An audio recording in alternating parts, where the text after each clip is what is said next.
Masaka district gye nazaalibwa. Siina kakwate konna ku nsi eyitibwa ki Rwanda. E Rwanda nkyalayo bukyazi, nyinayo emikono gyange mingi, era bwe ntuuka ku kisaawe ky'e Rwanda bambuuza naasulawa. Kitegeeza siri munansi waki? Ndi munansi waki? Wa Uganda. Rwanda tugyagaliza buli kirungi, twagala President Kagame ne tuli bannansi baki? Eyo nsonga nkulu nnyo abanyarwanda mugikole ki? Kitegeera. Omutawaana ogusinga we gukola ki? Oguva. Ngenda ba background yene jatuyamba okumanya ene ensonga. Nze ndi lifetime member w'ekibiina ekiyitibwa Omubaano. Lifetime member mukitegeera. Kadi njiina. Abantu bakitegeera. Bakitegeedde. Se bano si batuula kibe. Mu 2011 waliwo okulonda. Okay. Ekibiina ekiyitibwa Omubaano kyatandika 1995 nga kikulembera Muzeeyi Donald Kananura nga chairman. N'afuga paka 2010 ne wabeerawo okulonda 2011 Dr. Ephraim Kamuhangire Mukama amumuze mirembe ya competinga ne Muzeeyi Donald Kananura. Kamuhangire n'awangula Kananura n'abekongo ne bakimanya. These are facts. Bw'amala omuwangula Donald Kananura n'atandikawo Omubaano ogwokubiri ne gibeera emibaana emeka? Bano abali wano n'abataliiwo ne tugamba tukole tutya? Abantu baffe banyigirizibwa bamiwa passports ne national IDs naye ng'ebibiina byombi ebyo buli kimu kikoze eki? Kisirise. Twatulawo ku Sheraton nzijukira ne tugamba mumanyi tutandike ekintu ekipya. Ne tutandika ekibiina ekitibwa Council for Banyarwanda. Bwe tukitandika ne tukizuula nti olw'okuba oli ensi Rwanda ne Uganda bijja conflictinga, ne tutandika ekibiina ekitibwa Council for Bavandimwe. Njababuulira nakyo ne tukitandika nga tukooya abantu abasiba amawofiisi gaffe. Logyazo nakyogeddeko abantu ababiwa national IDs ne passports naye nga tebalina buyambi. Waliwo lift between Rwanda and Uganda nza mugijjukira mutawaana ogwaliwo ng'e Rwanda situlinnyayo ng'abanyanda abali wano bakwata olw'okuba erinnya lyo lya Kinyarwanda n'endabikayo yawa ne batuyoola nange banjoolako ne bansibira ku CMA yaabwe. Bano bonna babayoola abasinga waliwo n'ogundi onaani oyo baba bamusibira Kalangala ku kizinga kakka yayoola buli muntu ng'ekituyoza mukimanyi linnya lyo nandabikayo. Ne tutandika okulwanya eddembe ly'Abanyarwanda. Ne tugamba kiki tugenda okukola? Tutandike okugenda mu buli woofiisi ekwatibwako. Ne tusooka tumiitinga former Speaker of Parliament Jacob Oulanyah. N'atuwa amagezi ge tulina okukola. Era ge tutambuliddeko Mukama amumuze miki mirembe. Ne tugenda mu kakiiko ka Uganda Human Rights Commission. Era twekubira nti abantu baffe bakola ki? Banyigirizibwa. Ne tugenda mu kakiiko kawaita Equal Opportunities Commission ke kakwataganya ku opportunities za buli Munnayuganda. Ne tugenda mu ofiisi ya IGG. Ne tumiitinga former Inspector General of Police Ochola. Okulonda kwa 2021 mukujjukira rights ezaaliwo ekyali ku social media. Buli musirikale eyali mu kwegugunga nga batakwagala bakati Akanyarwanda ako mukalabya akabakubye essasi naye nga bagamba omusigala akubye essasi abadde ayambadde ne helmet oyinza mukola ki? Otegeera. Ne tugenda ku poliisi ne tuwaaba era abantu abamu ne bakwatibwa bali baspreadinga hate speech. Ne tugamba mumanyi kati katugende wa speaker aliko Anita Among. Ne tumusinkana nakugamba ensonga eno nga nkulu nnyo. N'angamba oyinza okuleeta banno ne tumusinkana mu parliament n'atukakasa nti ensonga yaffe agenda gikwasa akakiiko ka Internal Affairs and Defence. Indeed, ne batuyita tugende ku interface n'akakiiko kaki ka Parliament tubabulire ebizibu byaffe. Ne tugendayo testimonies zaffe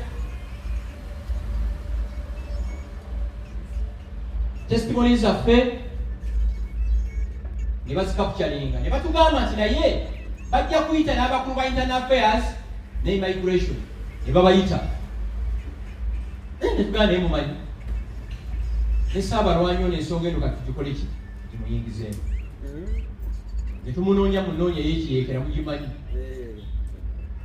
Katonda atabanga mu Banyarwanda n'atugamba tukole ki musinkane tumuwandiikira ebbaluwa officially n'atulipulayinga nti ensonga zammwe nziwulidde enkulu nnyo mujje mu nsinkane wa Entebbe.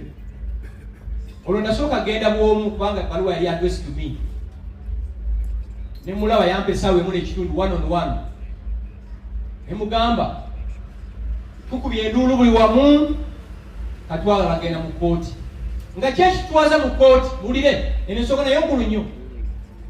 Constitution ya Uganda egamba okubeera Munnayuganda you must belong to the below listed indigenous communities that existed in February 1926 or before.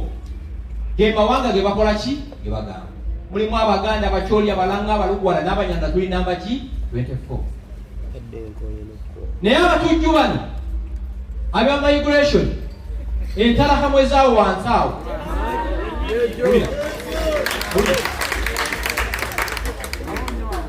Omunyarwanda bw'agenda okusaba passport tebatunulira ggwanga lye badda ku famire yo nga bagamba leeta obukakafu obulaga nti bajjajjaabo baali mu Uganda before February 1926. Ndayira nga ntya Katonda mu Uganda muno okuva ku president w'eggwanga, vice president, speaker, prime minister, chief justice, tewali muntu ayina bujulizi bwa mpapula kibajjajjabe baali mu Uganda before 1926. Taliwo tebalimba waliwo kyebayita forensic evidence. Forensic evidence mugimanyi ye DNA ne bakujjako omusaayi ne balaba nga gumakingana buki bwe ne booleta ebipapula byonna ebijuza loole tosobola kumukakasa nti wakola ki waliwo. Lwaki mu Uganda muno 1926 tewaliwo famire gye bawa kiwandiiko mumpulira Kinchoniyo Gashumba w'Evira Maria kino kye kiwandiiko ekikakasa nti yaliwo 1925. Muwulire bwe batuuka ku Munyarwanda bava ku ggwanga lyo ne bagenda ku ki ku famire yo. Kakati ne tugamba ebyo yali 2023 era tumiitinga president ne tugamba olw'okuba waliwo omumulumulu abantu baffe babasaba passport ffe tukinaako buzibu addeyo gy'azaalibwa afune ebbaluwa okuva ku LC1 paka LC5 bakakase ti Bukyana Justin muwala wa gundi ow'ebulemeezi era abantu baffe badde bafuna ebiki wandiika ebyo.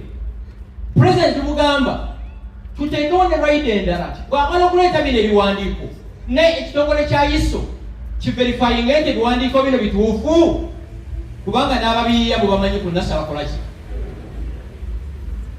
Then n'atusindika wa minisita Jeje Odongo ne tusinkana naye meeting yali mpitirivu nnyo. Guidance ya president Jeje Odongo n'agiteeka mu nkola yakola emyezi eti bannannyini nsi ne babivaako ne batuzaayo. Kiswaza omuntu n'aleeta ebbaluwa ye besekakasa nti Bukyana mwana wa gundi chairman n'akubako ki n'omutaka wa mu kitundu n'akakasa nti Bukyana mwana wa gundi. Bukyana n'atwala ebbaluwa ku LC3 naye n'akakasa nti Bukyana mwana waani ne Giso naye n'akola ki. Bukyana n'atwala empapula ezo n'azitwala ku LC5 naye n'akola ki n'akakasa. Ne RDC n'akola ki. Kakati emmese eri wali negamba toli muki bano baloya bajja bagamba mu Uganda teri muntu yenna alina buyinza kujjako butuuze bwo okujjako ng'oyitiddwa ekitongole kya NIRA ne bakubooza ebibuuzo ne bikola ki bikulema. Naye kati wano kye bakola bakusanga ogenda Katuna oba Gagitumba ne bakujjako ki national ID atuwozesa. Mulire kakati olwokuba abantu baffe bali desperate baagala kutambula babagamba mugende mu naturalizing. Ekigambo ekyo mukiwulira? Ekigambo ekyo kimpunyira zinzi ng'abasiraamu bawulira endizi obubi. Mumanyi lwaki? Abatugamba okunaturalizinga baafuuka ddi bannayuganda tusinga. Mulya process y'okunaturalizinga nayo mbi nnyo. Bw'ogitandikako ogenda ku internet n'ojjuza olina wetuka ne bakubuuza nti wazaalibwawa ng'oteekamu kalungu kubanga gye wakola ki gye wazaalibwa. System ng'ekyuka ng'ekulifaalinga ku Rwanda. Olw'okuba oyagala passport winga okirikinga ki Rwanda nga system egamba genda e Rwanda bakuwe ebbaluwa ekakasa titoli muzzi wa misango era oli munansi waki wa Rwanda nga ne Rwanda tolinyanga nayo oliyo buki. Kati usual abantu baffe kye bakola kye bagenda Rwanda nga bagenda ku embase ya Rwanda wano wa mu Kitanda. Embase ng'ewandiika tukebedde mu rekodi zaffe zonna omukyala ayitibwa Kukyana tabangako munansi waki wa Rwanda. Wulira ng'okwata ebbaluwa eyo ng'ogizaayo wali mulire nga bakuwa certificate of naturalization ng'egamba nti omukyala ayitibwa Bukyana Justin abadde munansi wa Rwanda kati asabye afuuke munansi waki. Wulira obuzibu bukimu tebukimanyi kati olwo siizinza okubeera muki ona Uganda.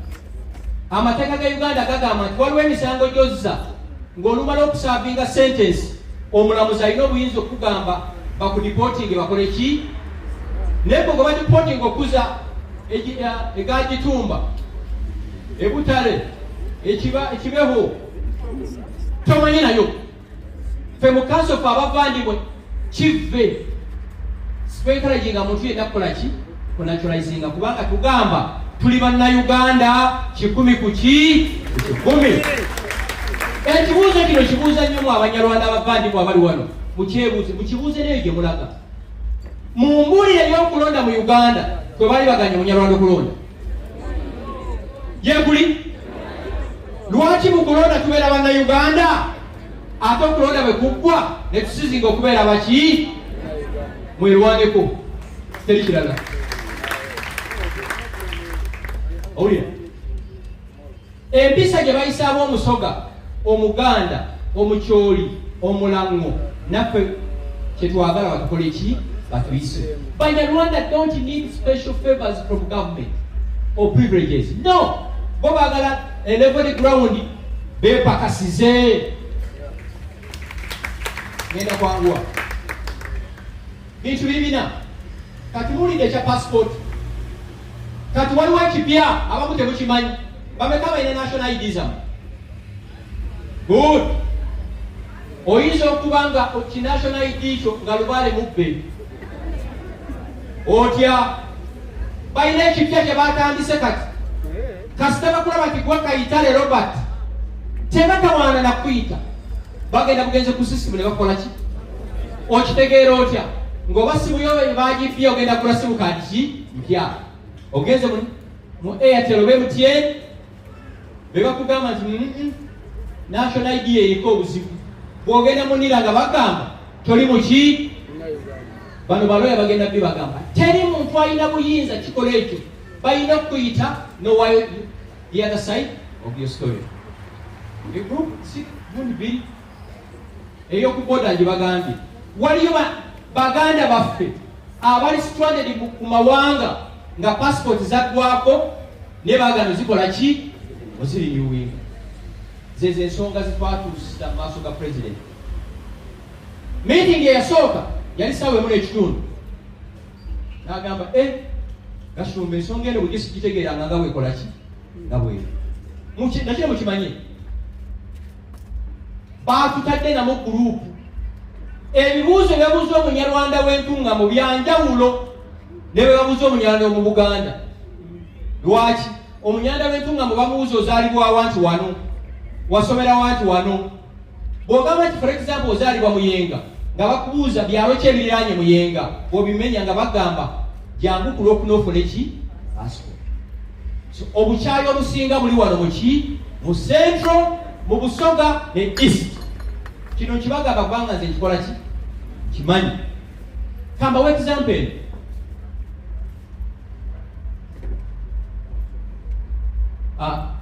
waliwo omuwala yali atwabulinga ng'agenda South Africa n'atwebuuzaako njala passport nkole ntya ne mugamba simple sasula ebitwala na express bagikuwe n'akisasula ne bamugamba ekyajja ku interview. Olwatuuka mu office gye bamuinterviewingiramu tiyamala muna ddakiika 2 bamugamba leeta omu ku bazadde bo. Muzadde we tiyali bulungi nga mulwadde maama we n'akola ki? Maama we bambi yatuuka saa 6 gwa kiro mu paaka endateeti enkeera baakeera ku ki ku passport office. Maama bamumalako eddakiika nga 2 ne bamugamba akati twagala bbaawo. Ate nga maama we munyankole mulire nno naye ng'omusango ono gwayina nti taata we si munyankole kubanga omuwala erinnya lye lya Kinyarwanda. Ne babimbuulira ne ngamba kino kikirina ejjoogo lina okukola ki okukoma. Abaganda bagamba nti nagenda sisambadde bane bakyogera olugero ku mugongo kawulira omunyarwanda w'Ebusoga bamanyi ki nengenda bwe migration awo lakire enough nsangayo former CDF General David Muhoozi ne mulaba ne tunyumyamu eddakiika 2-3 ebyaffe n'angamba nsonga ki tiwaliwo omuwala amiddwa passport ate alina okutambula. N'angamba yaani nimuli amanya ge nti ali ku reception n'amuyita n'amubuuza lulimi ki lw'osinga okutegeera n'amugamba njogera ennimi 3 ennungi Oluzungu. N'amugamba nnimi 4 njogera Oluzungu, Oluganda, Olunyankole n'Olunyarwanda. N'amubuuza oli comfortable okumubuuza mu lulimi ki? Muwulira ekigambo kino. N'amubuuza mu ddakiika nga 2-3 n'amubuuza foomu ziriwa n'asayiningako n'amugamba agende aweebwe eki passport. General David Muhoozi omuyambi we General Muhoozi n'amugamba werekere omuwala oyo paka lwafuna ki passport. Ne tukkirira wansi ne tugenda w'akasajja bakayita Kajuga ze gwe gasooka okalaba ebugangaze otubadde naye mu ntalo nnyingi ajja bamulira ebisingawo. Kakati ne tutuula batuuza mu ofisi batuze paka lwe zawera 11 sina kyendabawo. Maama w'omuwala akaaba n'omuwala akola ki? It's surprising nga taata w'omuwala chairman w'ero Sifiriya Sembabulemi alina passport, batabani basatu balina passport tibali mu ggwanga naye ono baagala akole ki? Anaturalizing. David Muhoozi wekadde mu ofisi n'aluga Gashumba obwedda mukyali wano nti tibanna babbawa passport no. N'akwata essimu n'akubira Brigadier bamuyita Johnson n'amanya gano gyalanye mugategeere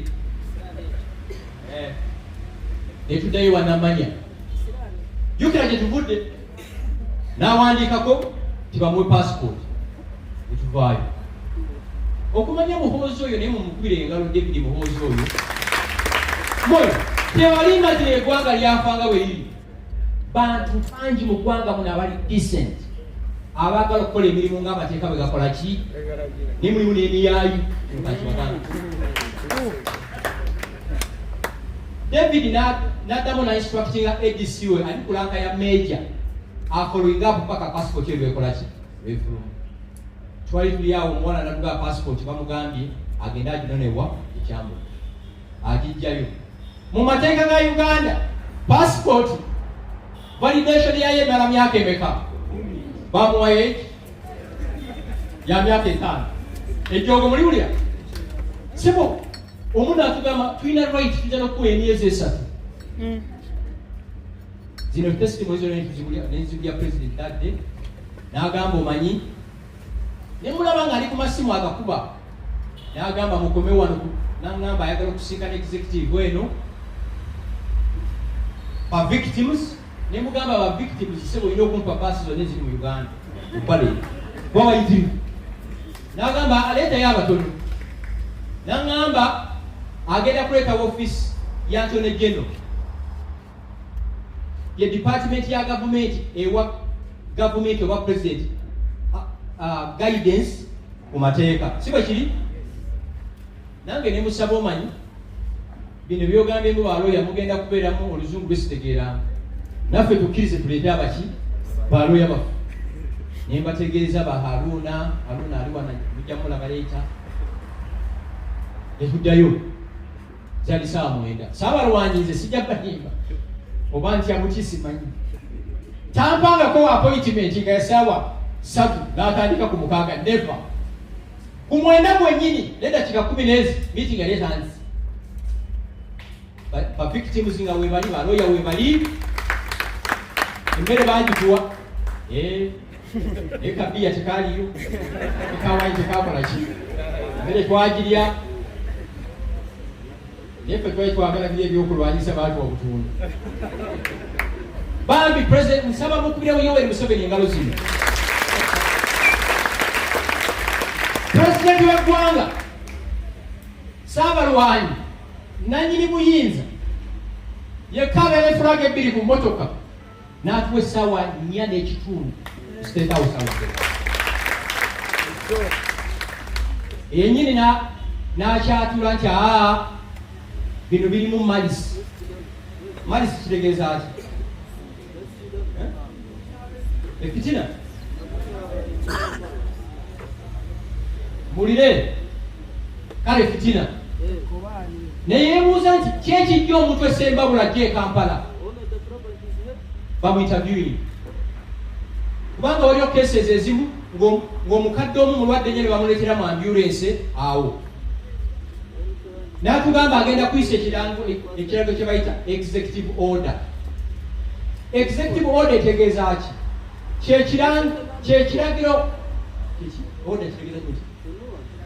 Kyekiragiro ekisingayo waggulu mu ggwanga ekiyishingibwa president ng'ayagala agayidinge aba migration balina okukola emirimu gyo.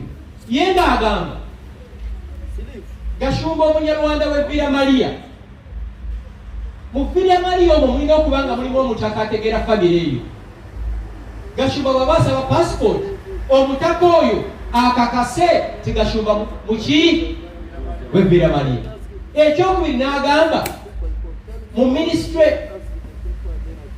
kimubuuza ministry wa security, internal security as an organ is spread across the country. Balina capacity okukakasa nti Ngalambe yazaalibwawa Villa Maria. N'agamba ajja kuyisa ekiragiro ekigayidinga abantu abo kiki balina okukola. Ekisooka nti ekyokuddamu okusosola Omunyarwanda ow'e Uganda kikafuuwe. Meeting neggwa n'atugamba muleka nakatukakumu tukwatagane ne ofisi ya Attorney General tubabulire bye twetaaga mu kiwandiiko kino. Ne tugendayo ne ttiimu eno ne tubabulira twayogera ku bintu bina: abami wa passports bye twagala bikolebwe, abami wa national IDs bezagibwako ze badiactivatinga, ne bannaffe abali stranded mu nsi ki endala. Waliwo omwami ayitibwa Pius ye Solicitor General, bambi naye yatulaga okwagala mu ofisi ye n'atuggyako bye twetaaga. Ne mugamba nange nsaba nsomeko byogenda okuwaayo. N'agamba ekiwandiiko ekigenda ewa president kiba kyakyama ki nnyo, n'abiwaayo. Bw'abiwaayo kati Minister Solicitor General ebiwandiiko tabiwa president, akikwasa line minister. N'angamba ye yabiwadde minister ayitibwa Kiryowa Kiwanuka, mwena mumanyi Attorney General.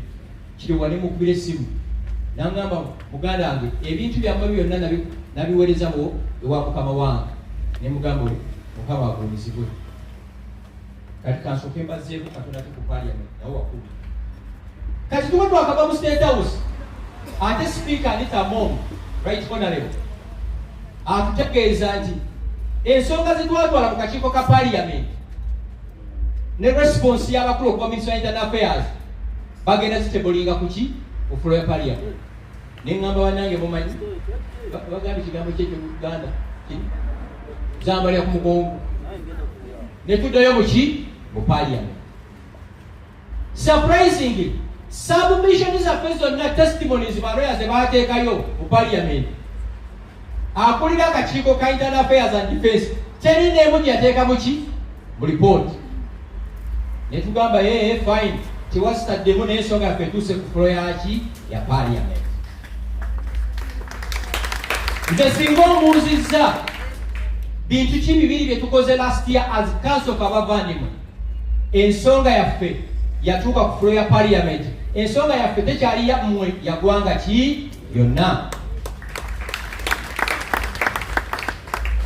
era gwolwo prime minister w'eggwanga yaliwo oluzungu wali lufuusa oluzungu naye mukana agamba nti bano abali wano bamitinga omukulembeze w'eggwanga era ensonga zaabwe by January zijja kuba zikoze eki ziwedde tuvaayo ebyo wavayo bulungi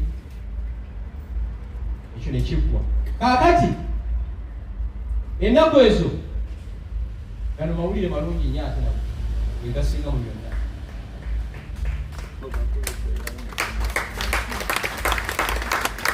kansofa abavandimwe situogera bwogezi tukola bameka abalokola abali wano webale nnyo abantu bonna balokoka nga shimba simairwa kyalokoka bali balabiranga ku ki si ku bigambo ekibiina kyaffe kyakamala emyaka ng'eneetaano neffe ekibiina kyokka eky'abanyarwanda mu Uganda ekyatuusa ensonga yaffe ku floor ya parliament kyeneerabidde bagamba bwe twava mu State House ku Friday baminisita mikwano gyange ne baŋŋamba nti weebaze Katonda nti ensonga yammwe pulezidenti agirese mu cabinet ng'ababuuza ensonga eno ebeerawo etya nga sikola ki kyeneerabidde bagamba akalala mu meeting ya State House yatugamba naye kijja kitya okubanga bannammwe abamu bali mu gavumenti naye ng'ensonga eno sigikolanga ki ne tumugamba munnange bali babalaba ki okiwulira kaakati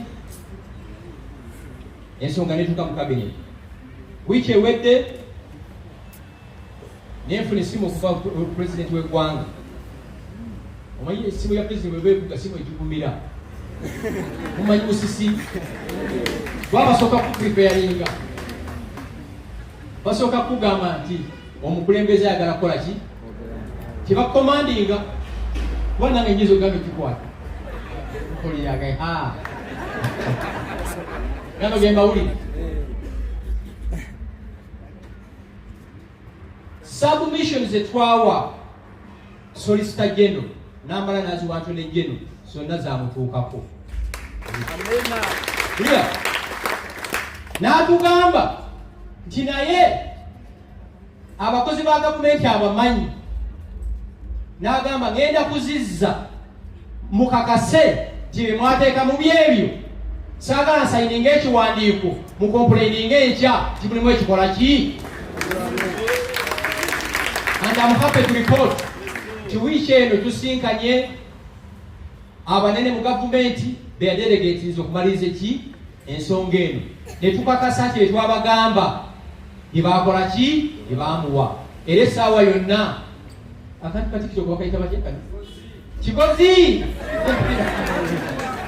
okiwulira ndowooza what I can assure you okusosolebwa mu Uganda olw'erinnya lyo n'endabikayo kukomye ekyokubiri abavubi twatambula nnyo ne genda emukenga tumuguza abantu twali ebizinga by'ebuvuma abavubi balina ekigambo kyekisuuliranga bagamba nti akugivu you give bwe bakola ki Ngalambi yakyogedde bulungi kakati ekirabo kyokka kyetujja okuwasa abalwanyi kiri kimu 2026 n'omulema n'abali mu ttaka tubagambe babbe bamukole ki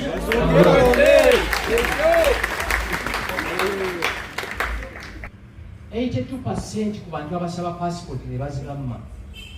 These are single mothers oba abaana abawala baakamala okusoma ng'emirimu gikoze eki nga baagala genda bweru kukola bannakadaama ne bamiwa emirimu.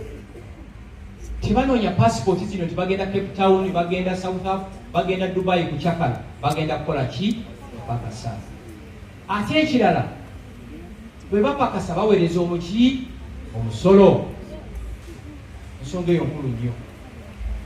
So abantu ababiwa passport si erego yange kubanga nze passport nziina ne maama wange oyo agikola ki?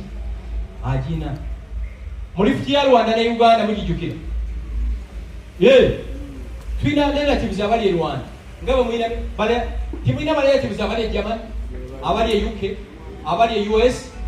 Kati njawo omunyarwanda ali wano bwe bagikuwa ne tukuba firimbi nga waliwo ensonga ekwetagisa naawe kola ki? Kubanga waliwo omuyo simuwa toliddamu mukola ki? Mulaba twerwaneko kano kakulu nnyo. Njagala muleke kuyisaamu mirimu maaso, muleke kwekubagiza. Waliwo ebintu abavandibo bye batakola. Mumpulira mami ono nja mubalaga feminati jjajjaffe Sarafina alina story gye yatuwa etushookinga. Baali bava Rwanda 1920s eyo bajja mu Uganda, ye ne bbaawe ne basanga empologoma eyonsa. Ensajja nga weeri n'enkazi ekola ki? Naye nga zirina abaana. Jjajjaffe Girigoli n'amugamba tuddeyo, zijja tuye. Yoli n'amugamba ne bwe tunaddayo zijja kukola ki? Tukontinuwenga. Ne batambula ne baziyitako ne bajja mu ki? Baasooka kusenga mu Western awo ebintu byabeera birungi. Abanyarwanda abaafiira mu neekongolera awo muleka embulo tebamanyiddwa buki? Era tukimanyi bulungi Kabaka yaliwo then Wankole yababulokinga n'abagamba situkyabayitaga kujja mu ki? Kabaka wa Buganda n'amugamba mubaleke bayitemu bajje mu buki? Buganda. Mulwanyisanga omuntu yenna, temulwanyisanga Obwakabaka bwa Buganda. Obwakabaka bwa Buganda bwakositinga bajjajjaffe tebasosolebwa. Ekirala waliwo Abanyarwanda kati bayigamwe batutaddeko ne group, waliwo bayita abakoonyine. Abakoonyine be Banyarwanda abalunda ente, abalina ente, si bwe kiri? Bali mu Greater Cattle Corridor. Kati tuba tuyita Kyakulaganda. Twakulira mu buki? Bajjajjaffe bakitaffe baali balimi, baali basuubuzi, mbufe tuli Banyarwanda bali be bati. Muli ab'entungambo bagamba situli Banyarwanda nnyo. Kati waliwo abakoonyine bagamba